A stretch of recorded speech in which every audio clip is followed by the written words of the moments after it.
Class seventh हम let's try 2 शुरू करेंगे, क्योंकि लेट्स ट्राई 1 में तो हम एरिया के एरिया के बारे में डिस्कस भी कर चुके हैं और इसकी जो 4 जो फॉर्मूले थे वो भी याद कर लें, ठीक है। और इसमें कुछ स्पेशल भी होगा तो वो मैं बताऊंगा आपको साथ साथ। देखो, लेट्स ट्राई 1 में जो पहला क्वेश्चन है, लेट्स ट्राई 2 में जो पहला क्वेश्चन है, find the area of following figure. तो उसमें आपको इन 2 फिगर्स के एरिया चाहिए। अब अगर स्क्वायर का एरिया आप निकालोगे तो वो साइड इंटू साइड होता है, और इसमें साइड दी हुई है 8 सेंटीमीटर। तो इसको ऐसे कर लेंगे, और इसमें क्या है, इसमें होता है बेस इंटू हाइट। तो बेस भी दिया है और हाइट भी दी है यहाँ पर, तो इससे इसे कैलकुलेट कर लेंगे। लेकिन मैं इसमें से ये वाला क्वेश्चन आपको कर रहा हूँ, ये आप इसी तरीके से करिए। देखिए, ए है area of square is equal to side into side, और गिवन क्या है, साइड इज 8 सेंटीमीटर। तो एरिया ऑफ गिवन स्क्वायर हो जाएगा 8 into 8, that is side into side, तो कितना हो जाएगा 64 सेंटीमीटर स्क्वायर। ठीक है, ये पहला क्वेश्चन है। उसके बाद दूसरा है the area of rectangle with length 4 and width 6 centimetre is. अब इसमें 4 ऑप्शन दिए, इन 4 ऑप्शन में कौन सा सही होगा। तो आपको क्या करना है, एरिया ऑफ रेक्टेंगल निकालना है। हम निकालेंगे area of rectangle is equal to length into breadth, given that length is 4 metre and breadth is 6 metre. तो एरिया ऑफ रेक्टेंगल हो गया एल यानी 4, बी यानी 6, तो 4 इंटू 6 यानी 24 मीटर स्क्वायर। इसमें भी कुछ नहीं है। इसी तरह से थर्ड क्वेश्चन है, थर्ड इसमें भी 4 ऑप्शन है, उसमें से एक टिक करना है आपको। क्या हुआ, हाँ, इसमें से भी एक टिक करना है। इसमें क्या है, the area of parallelogram is 72 centimetre. इसमें area is given and when it's base and height. अब बेस एंड हाइट्स आपको सेलेक्ट करने हैं। तो आप जानते हो कि एरिया पैरेललोग्राम क्या होता है। एरिया पैरेललोग्राम दिया हुआ है 72 सेंटीमीटर, और एरिया पैरेललोग्राम होता है बेस इंटू हाइट। तो इसमें जो बेस और हाइट है उनको मल्टीप्लाई करने के बाद, इन चारों में किसी में मल्टीप्लाई करने के बाद 72 आता है, तो वो सही आंसर होगा। आप इसको आगे कर लेंगे अपने आप। उसका नेक्स्ट है the area of a square is 289 centimetre square, then its perimeter is. Area दिया हुआ है और आपको पेरीमीटर निकालना है, तो एरिया से आप साइड निकालेंगे और साइड निकाल के पेरीमीटर निकालेंगे। तो ये आप मैं आपके लिए छोड़ रहा हूँ। मैं आता हूँ फिफ्थ क्वेश्चन पे। फिफ्थ क्वेश्चन है Rohan buys 50 metre of wire that cost ₹20 per metre, how much he needs to pay. अब रोहन ने 50 मीटर बायर खरीदा है और कॉस्ट है उसका ₹20 पर मीटर, तो उसको कितना पे करना है। तो आप यहाँ पर देखेंगे कि लेंथ ऑफ द गिवन क्या क्या है, what is given, length of wire is given that is 50 metre, cost of wire is given ₹20 per metre. तो आपको फाइंड क्या करना है, कॉस्ट ऑफ बायर करनी है। तो कॉस्ट ऑफ बायर क्या होगी, और जो वो पे करेगा, कॉस्ट ऑफ बायर और जो वो पे करेगा वो होगा 50 इंटू 20, यानी जितना बायर खरीदा और पर बायर कितना 20 है, तो 20 से मल्टीप्लाई कर देंगे तो 1000 he will pay for that. ठीक है, ये क्लियर है यहाँ तक। इसके बाद आते हैं नेक्स्ट क्वेश्चन पर। नेक्स्ट क्वेश्चन यहीं पर देखें आप, find the area of wall and perimeter of the window frame to be painted. अब देखो, इसमें क्या है कि आप ये वाला जो इसमें पूरा एरिया ऑफ वॉल निकालना है। अब इसमें नेचुरली अगर इसमें विंडोज़ हैं ये 4, तो इन विंडोज़ को तो आप पेंट करेंगे नहीं, तो इनके एरिया को टोटल एरिया में से माइनस करना पड़ेगा। लेकिन मैं ये कह रहा हूँ कि अगर आप एक साथ इसको करेंगे तो आप जल्दी भी कर लेंगे, और आप जो है वो आपको थोड़ा ये लगेगा कि चलो ये क्वेश्चन जो है वो इतना बड़ा नहीं है। नहीं तो देखने में क्या होगा कि पहले आप एरिया निकालो स्क्वायर का, फिर एरिया निकालो इस विंडो का, और फिर इसको 4 से मल्टीप्लाई करो, और उसके बाद इसमें से माइनस करो। तो ये कई स्टेप हो गए। मैंने जिस तरह से किया है उससे आपको ज़्यादा आराम से आप पढ़ जाएगा, और दूसरा आप इजीली इसको समझ पाओगे। देखो, इन द गिवन फिगर आपको फाइंड क्या करना है, एरिया ऑफ वॉल करना है, और perimeter of the window, perimeter भी निकालना है। यानी आपको इसमें विंडो का पेरीमीटर, इसका नहीं, एरिया ऑफ वॉल का एरिया पेरीमीटर नहीं, विंडो का पेरीमीटर चाहिए। तो पहले एरिया ऑफ वॉल चाहिए। तो एरिया ऑफ वॉल कैसे होगा, मैंने सीधा लिख दिया कि एरिया ऑफ वॉल निकालने के लिए हम क्या करेंगे कि टोटल एरिया, पूरी वॉल का पूरा एरिया लेंगे, उसमें से माइनस, यानी नेट एरिया वॉल का निकालना है हमें। नेट एरिया एक्चुअली में निकालना है, एरिया नहीं निकालना, नेट एरिया निकालना है, जिसको मुझे पेंट करना है। एरिया टू बी पेंटेड भी लिख सकते हो, area is to be painted भी यहाँ पर लिखा जा सकता है। जहाँ मैंने नेट एरिया लिखा वहाँ लिख सकते हैं area of wall to be painted.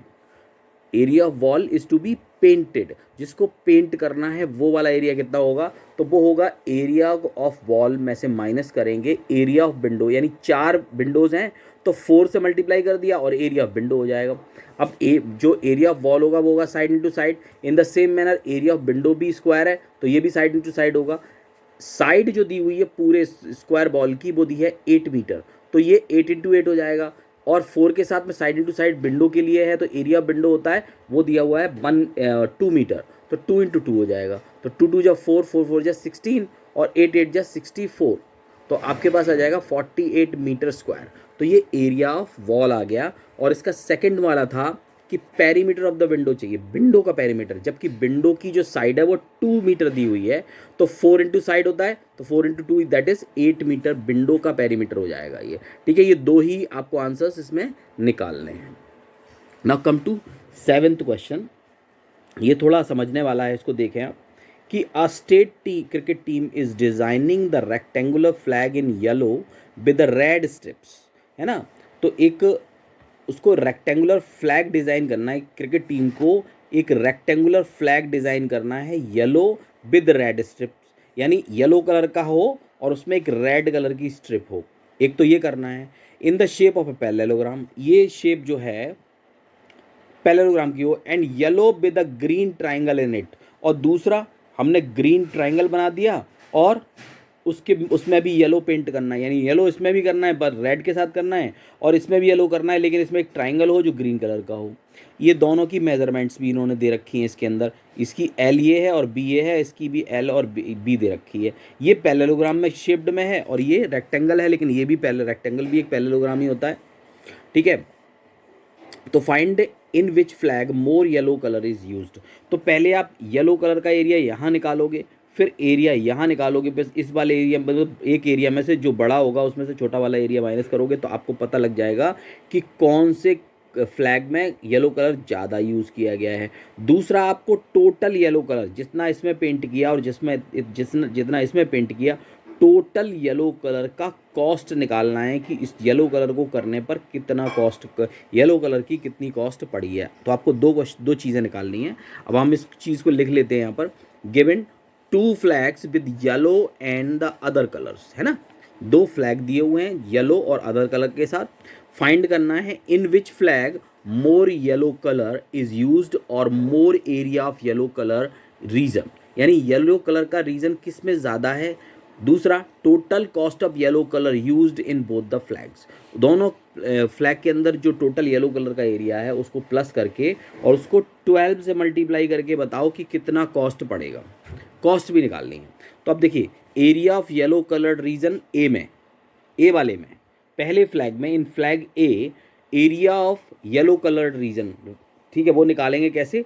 Area of rectangle, ये एक रेक्टेंगल दिख रहा है तो इसमें एरिया ऑफ रेक्टेंगल निकालेंगे और उसमें से एरिया ऑफ कलर्ड पैनल, ये जो एक छोटा सा देखो आप, तो इसमें देखो इसका ये एक साइड दिया हुआ है 20, और अगर आप हाइट देखो यहाँ से परपेंडिकुलर हाइट तो वो 50 है, तो यहाँ पर ये इसका बेस और ये इसकी हाइट हो जाएगा, ये बीच वाला पैरेललोग्राम का।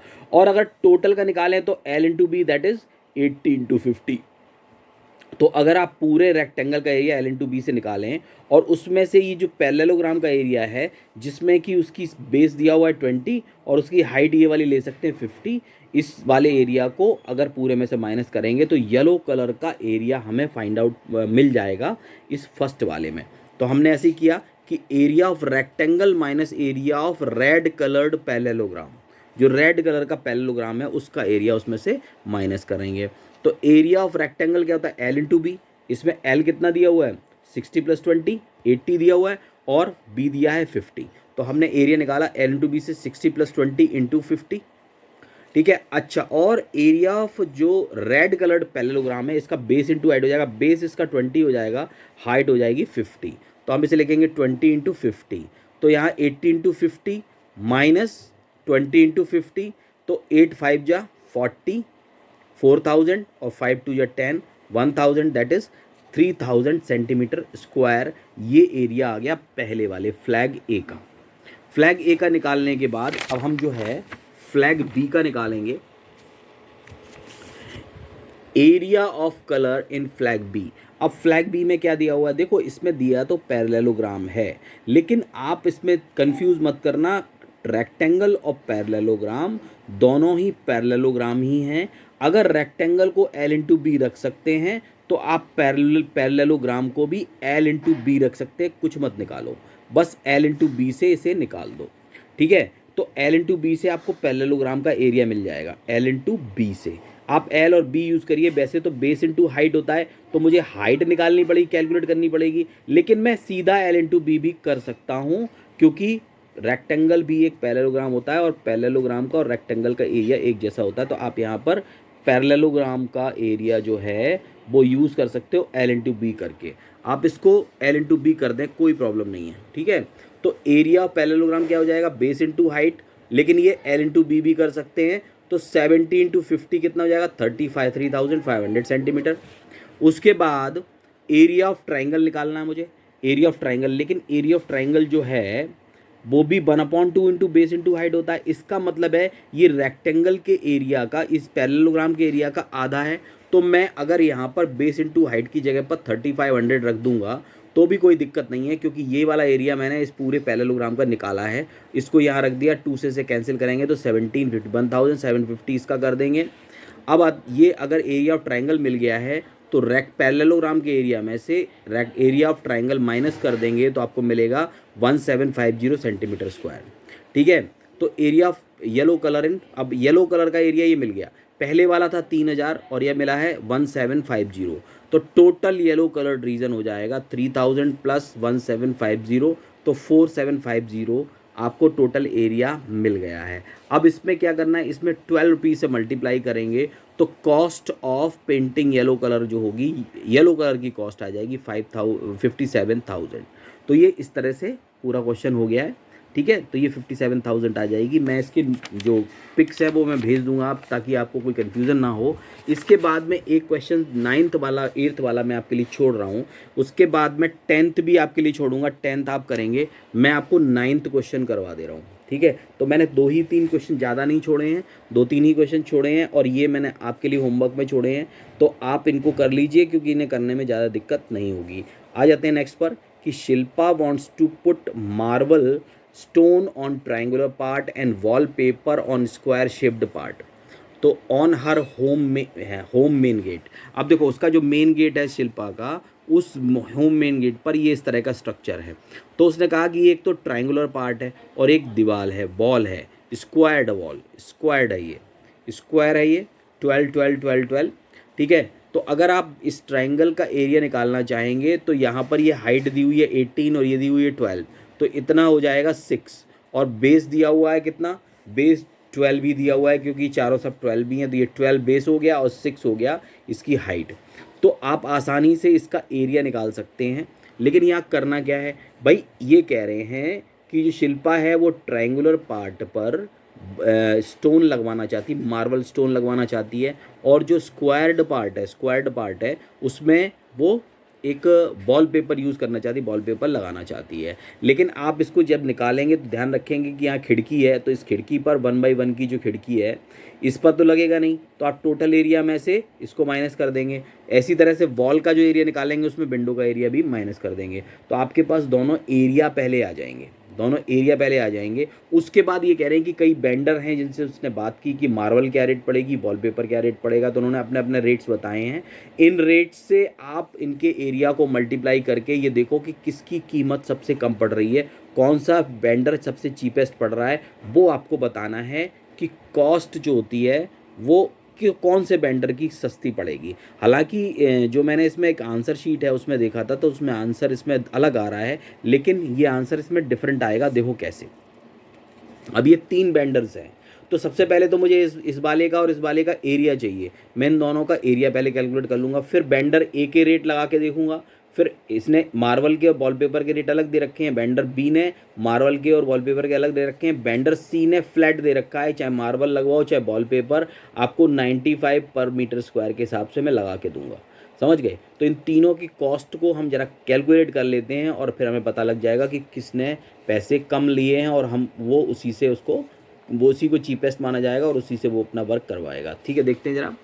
तो in the given figure area of triangular part क्या होगा, एरिया ऑफ ट्राइंगल है उसमें से एरिया ऑफ विंडो, वो विंडो का पार्ट जो था, जो मैं विंडो इसमें देख रहे हैं, तो वो विंडो 1/1 की है, उसको तो हटा देंगे क्योंकि इस पर थोड़ी स्टोन लगेगा, ठीक है। तो वन, अब एरिया ऑफ ट्राइंगल क्या होता है, 1/2 इंटू बेस इंटू हाइट और माइनस साइड इंटू साइड, यानी विंडो की का जो एरिया होगा वो ये होगा। बेस दे रखा है इसका ट्राइंगल का 12 और हाइट दे रखी है 6, तो 2 से इसे कैंसिल करेंगे, 12 3 जा 36 और 36 में से 1 माइनस हो जाएगा, 35 मीटर स्क्वायर इसका एरिया आ जाएगा।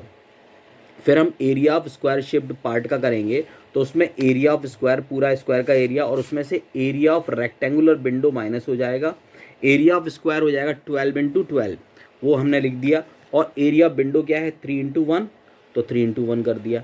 अब 12 इंटू 12 यानी 144 minus 3 it gives 141 metre square. तो हमने दोनों के एरिया अब निकाल लिए हैं, ट्राइंगल का भी और जो रेक्टेंगुलर पार्ट जो हमें पेंट करवाना है, जो उसको जिसमें हमें वॉल पेपर लगवाने हैं, वो भी पता लग गया। तो अब हम एक एक करके ले लेते हैं कि cost of home decoration of vendor A. तो बेंडर ए जब लगा रहा है तो स्टोन का उसका रेट है 105 पर मीटर स्क्वायर, और जो उसका कॉस्ट है वॉल पेपर का वो है 25 रुपीज़। तो इन दोनों का एरिया ले लिया मैंने, पहले एरिया ले लिया इसका 35 से 105 को मल्टीप्लाई कर लिया, इस तरह 141 से 25 को मल्टीप्लाई कर लिया, आंसर 3675 इसको मल्टीप्लाई करने पे आता है, इसको मल्टीप्लाई करने पे 3525 आता है। तो इसका जो टोटल खर्चा होगा वो होगा 7200 इसका। उसके बाद में जो डेकोरेशन कर रहा है, cost of home decoration of vendor B आएगा। बेंडर बी में क्या है, उसका रेट है 75 रुपीज़ पर स्क्वायर मीटर, ये लगाएगा वो स्टोन, और यहाँ पर जो वॉल पेपर लगाएगा वो थोड़ा महंगा लगा रहा है, वो लगा रहा है 45 रुपीज़ पर मीटर स्क्वायर पर। तो इसको भी कैलकुलेट कर लेंगे, इसका 2625 आएगा, इसका 6345 आएगा, टोटल आएगा 8970, ये रुपीज़ में आ रहा है। उसके बाद में cost of home decoration of vendor C, ये कह रहा है सब जोड़ लो, 35 और 141 पूरा एरिया जोड़ लो, और उसको 1 सीधा 95 से मल्टीप्लाई करना है, इन दोनों को ऐड किया तो 176, इसको 95 से मल्टीप्लाई किया, ये आ जाएगा 16,720। अब ये बेंडर सी ने निकाल के दिया, ये बेंडर सी का है, तो ऑब्वियसली आप देखो इसमें 7200 जो बेंडर ए है उसका हमें सबसे ज़्यादा चीपेस्ट लग रहा है, वो पैस जो चार्ज कर रहा है वो बहुत कम कर रहा है, तो हम सिलेक्ट करेंगे इसको। तो हम लिख देंगे कि vendor A is the cheapest because he is charging less amount, क्योंकि वो कम अमाउंट चार्ज कर रहा है, तो बेंडर ए जो है वो चीपेस्ट हो जाएगा। तो यहाँ तक आपका जो 9th क्वेश्चन है वो ख़त्म हो गया, और ये एक्सरसाइज भी ख़त्म हो गई। इसके बाद सर्कल है, तो इसको हम नेक्स्ट वीडियो में करेंगे, और लाइव क्लास में हम आगे देखते हैं। लाइव क्लास जब भी होगी उससे पहले मैं कोशिश करूंगा कि और इसमें कोई फिनिश हो जाए। काफ़ी बड़ी एक्सरसाइजेज हैं इसके अंदर, छोटी छोटी हैं तो वो तो 2-2 3-3 करी जा सकती हैं, लेकिन जो एक है ये काफ़ी बड़ी एक्सरसाइज थी। तो अब मैं इसको देखता हूँ, फिर नेक्स्ट वाले में मैं सर्कल स्टार्ट करवाऊँगा। सर्कल, तो सर्कल की कुछ डेफिनेशंस हो जाएंगी, डिटेल्स प्रॉपर्टीज़ हो जाएंगी, और प्रॉपर्टीज़ के बेस पे कुछ क्वेश्चंस हो जाएंगे डेट्स टाइप 3 में। तो आप इसको पूरा करिए, इसमें जो होमवर्क है उसको भेजिए, क्योंकि अब होमवर्क बिल्कुल कंपलसरी आपको भेजना है। जो बच्चे होमवर्क नहीं भेजेंगे या जो नहीं जुड़ रहे हैं उनके घर पे मुझे अब मजबूरन फ़ोन करना पड़ेगा कि क्या बात है, क्या आप लोग ऑनलाइन क्लासेस को सीरियसली नहीं ले रहे हैं। आपको ऑनलाइन क्लासेस को बिल्कुल सीरियसली लेना है, हर दिन होमवर्क करके डालना है। होमवर्क तो आप मस्ट हो गया है। होमवर्क जो भी बच्चे नहीं डालेंगे तो उनसे भी, उनके भी हम मुझे घर आना भी पड़ सकता है और उन्हें फ़ोन भी करना पड़ सकता है, ठीक है। तो आप बिल्कुल अलर्ट हो जाइए। अलर्ट होके पर डे जब आप अपना होमवर्क भेजेंगे, पर डे आप वीडियो या जो लाइव क्लास है उनको देखेंगे, तो ही आप अच्छे से पढ़ाई कर पाएंगे। वरना जैसे पहले 2 साल कोरोना के जो ख़राब हो गए हैं, अब आप उस तरह का काम मत करो, जिससे कि आपकी पढ़ाई जो है वो अपडेट होती रहे, आप अपडेट होते रहो, और अच्छे से जो है वो आपकी नॉलेज भी सही से बनी रहे। अगर बीच में गैप हो जाएगा तो उस गैप में सबसे ज़्यादा नुकसान आपका हो रहा है, ये बात आप समझ नहीं पा रहे हो, ठीक है। तो आप इसमें बिल्कुल अलर्ट होके ऐड होइए, और अलर्ट होके सारी पढ़ाई करिए, अपनी सारी स्टडीज़ पे बहुत फोकस करिए, बहुत कंसंट्रेट करिए, ठीक है। और इसके जो होमवर्क है वो मुझे कल पूरा दिन मिल जाएगा तुमको। उस पूरे दिन के अंदर मुझे शाम तक ये इसका होमवर्क भी सभी से चाहिए, सबको सेंड करना है, ठीक है। तो ठीक है, कल मिलते हैं फिर दोबारा।